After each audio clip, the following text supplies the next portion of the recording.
السلام عليكم، نتمنى تكونوا بخير وعلى خير وفي احسن الاحوال ان شاء الله.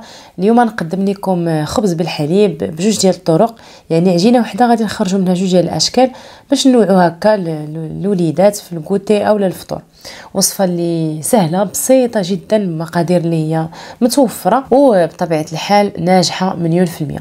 خليكم معايا حتى لاخر الفيديو، ما تنساونيش من تعليقكم ولايكاتكم، واللي ما مشاركش في القناه يشترك ويفعل الجرس. خليكم مع المقادير وطريقه التحضير.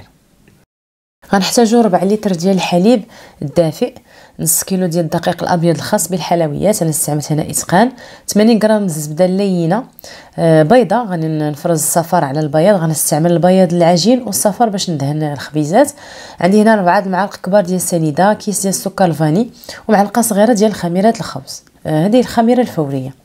غادي نضيف الخميره الفوريه على الحليب اللي كيكون دافئ، ما يكونش سخون بزاف. غنخلط واحد شويه وغادي نغطي عليه ونخليه يتفاعل واحد 5 ديال الدقائق. في البول ديال العجانه غادي ندير الدقيق، سكر الفاني، ديروا من كيس حتى 2 اكياس ديال السكر الفاني، ما كيضروش، بالعكس كيجي زوين فيه. 4 المعالق كبار ديال السنيده، ديروا من 4 حتى ل 5 ديال المعالق كبار. البياض ديال البيض بطبيعه الحال يكون من درجه حراره المطبخ، وكنضيفوا داك الحليب اللي تفاعلات فيه الخميره. كيف كتلاحظوا راه كتفاعل، كتسهل ملي كديروا هذه المرحله كتسهل التخمير من بعد. غادي نخليو العجين ديالنا يتعجن تقريبا من 5 حتى 6 دقائق، يعني خليوه يتعجن الوقت الكافي، باش ما خليتو يتعجن باش ما كيعطيكم نتيجه زوينه. صافي كنبقى غادا بالسرعه ديال العجانه شويه بشويه حتى كنوصل لاعلى درجه، اعلى سرعه. صافي وكنخليه يتعجن، كنحقق انايا المينيتور، كندير 5 دقائق حتى ل 6. صافي ملي كتسالي ديك المده كيكون عجين اللي كيكون متماسك، ما كيكونش مرخي. كيف كتلاحظوا كنقص على السرعه ديال العجين، وكنبدا نضيف ديك الزبده اللينه شويه بشويه. ممكن تعويض الزيت في هذه الوصفه الزبده بالزيت، ولكن ما ديروهاش في الاخير، يعني ديروها مع المكونات الاولى.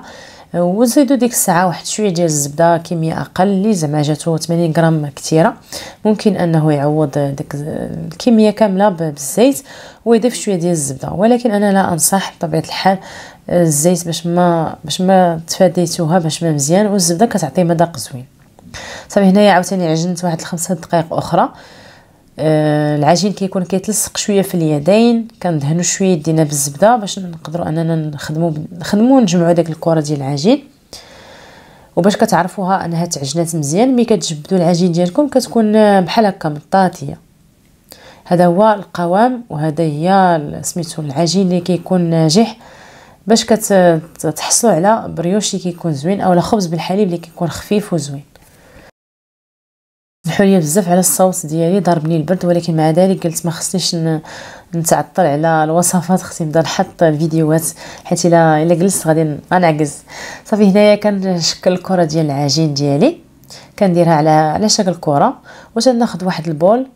هانتوما كيف كتلاحظوا راه كدير بحال الفقاعات. هذه هي العجين اللي كيكون ناجح 100%. كناخذ واحد البول، كندهنو بشويه ديال الزبده، وكنرشو شويه الدقيق، كنرش شويه ديال الدقيق فوق سطح الكره، وتنغطيه بالفيلم اليمونتير وواحد المنديل، وتنخليوه يخمر من ساعه حتى ساعه ونص. خليوه يخمر الوقت الكافي باش هكا تحصلوا على نتيجه مزيانه.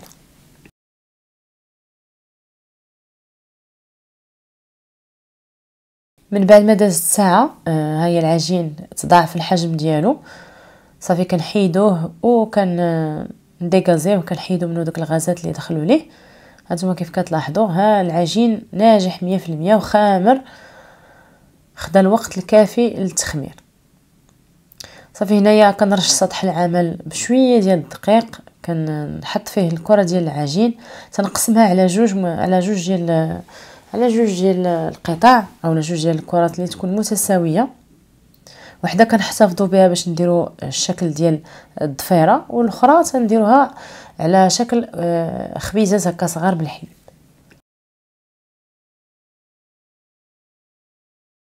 غنحتفظ بالكره الثانيه ديال العجين جانبا، وغنغطيها بواحد المنديل، والكره الاخرى هي اللي غنشكل فيها الخبيزات. غنحاول انني نبسطها واحد شويه بيديا، وغنضيف ليها واحد 50 غرام تقريبا، واحد الحفنه ديال حبيبات الشوكولا. انا كندير حبيبات الشوكولا اللي كيكونوا شوكولاتانيت، ماشي بديل الشوكولا، يعني راه يقدر يذوب لكم واحد شي شويه هكا ملي تكونوا كتخدموه، لان يديكم سخونين والعجين كيكون سخون ماشي مشكل، ما يهمش. غتحاولوا تخدموها غير بشويه حتى كتاكدوا ان داك الحبيبات ديال الشوكولا توزعات مزيان على العجين.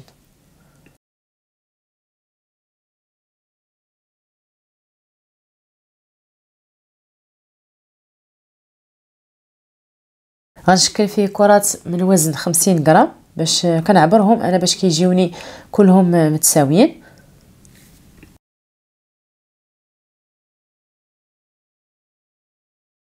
كناخذ واحد الكره وكنبسطها على شكل هكا بحال اوفال، يعني بيضاوي على شكل بيضاوي كيف كتلاحظوا في الفيديو.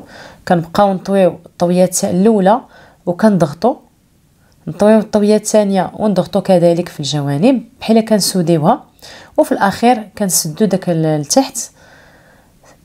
حاولوا تسدوها مزيان هكا باش ما تحلش لكم في الطياب صافي. وكتحصلوا على هكا خبيزات بحال هكذا مسودين مزيان من التحت، كتاكدوا مزيان انه مسدود، وكتستفوهم في واحد اللاطه اللي كتمشي للفران. كتفرشوا فيها ورق الطبخ اولا هكا طابي سيليكون على حسب.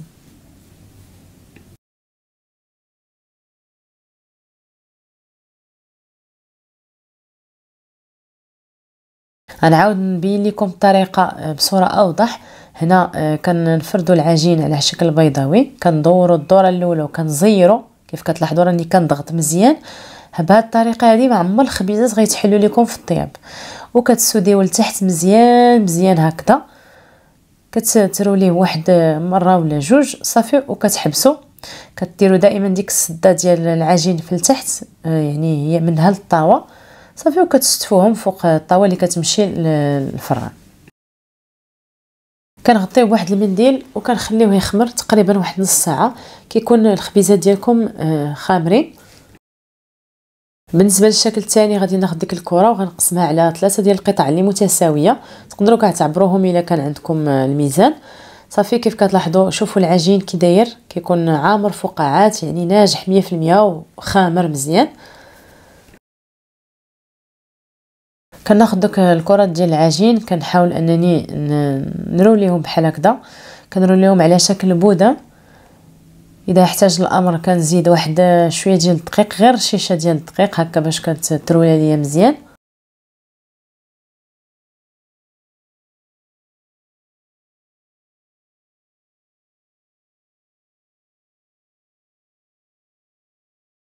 كنحتفظوا به جانبا، وكنديروا نفس الطريقه بالنسبه للكرات اللي بقاو لينا.